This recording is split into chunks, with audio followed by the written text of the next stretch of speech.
हम चाह रहे हैं कि अगर ऐसी कहीं कोई घटना होती है, चाहे वो डिवाइडर पे हो चाहे वो सीवर में हो, तो एक तो जो उसका संबंधित अफसर, आपने सेंट इंस्पेक्टर का नाम लिया है ना, सीवर वालों के लिए वो जेई होते हैं जी। एक तो पहली एफआईआर में उनका नाम होना चाहिए। एक दूसरा, इसमें केवल सेंट इंस्पेक्टर नहीं काम कर रहे, ये जो पार्षद खड़े किए हैं जी, इनका सबसे गंदा रोल है सफाई कर्मचारी के बारे में, सीवरमैन के बारे में। अगर किसी पार्षद में एक से ज्यादा घटनाएं होती हैं, दूसरी घटना अगर होती है तो पार्षद का नाम भी एफआईआर में होना चाहिए। जी। पार्षद जुड़ा किससे है? नगर पालिका से। नगर पालिका का बेसिक काम क्या है? सबसे पहला काम सफाई है।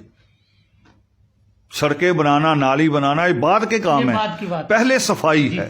प्रधानमंत्री स्वच्छ अभियान चला रहे हैं, मगर स्वच्छ अभियान का पहला सैनिक सफाई कर्मचारी है। उसके लिए प्रधानमंत्री का दिमाग काम ही नहीं करता। वो कह रहा सीवर में उतरने से तो मोक्ष की प्राप्ति होती है। प्रधानमंत्री अगर लगता है उनको, प्रधानमंत्री को, कि सीवर में मोक्ष की प्राप्ति होती तो कुंभ क्यों करा रहे हैं? गंगा स्नान करने की क्या जरूरत है? सारे सीवर में एक एक लगाओ, डुबकी लगाओ और पवित्र हो जाओ, मोक्ष प्राप्त करो। तो ये सारी घटिया बातें केवल हमारे लोगों को गुमराह करने के लिए। मैं आपको बीच में एक बात बता रहा था, एक बड़ा स्कैंडल हुआ राजस्थान में और दूसरी स्टेटों में भी शायद हुआ हो।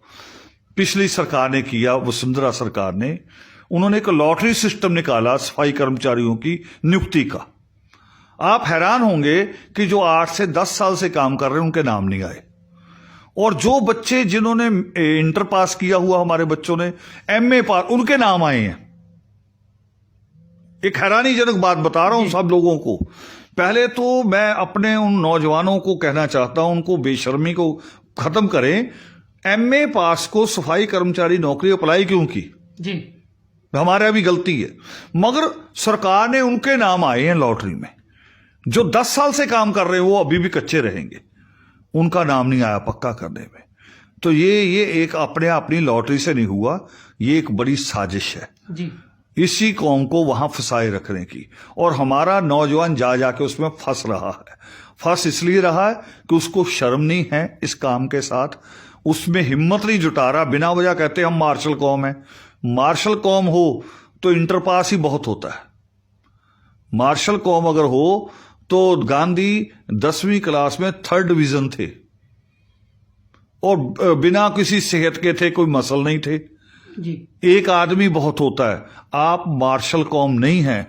मार्शल हो तो आप बीए एमए करने के बाद सफाई कर्मचारी की नौकरी ना मांगे, आपको लड़ने का तरीका आ जाए। मगर आप वहां जा रहे हैं तो आप मार्शल नहीं हैं, आप अपने आप को नालायक सिद्ध कर रहे हैं। और आपकी इसी कमजोरी का दूसरे सारे राजनीतिक दल लाभ उठा रहे हैं। जी। और ये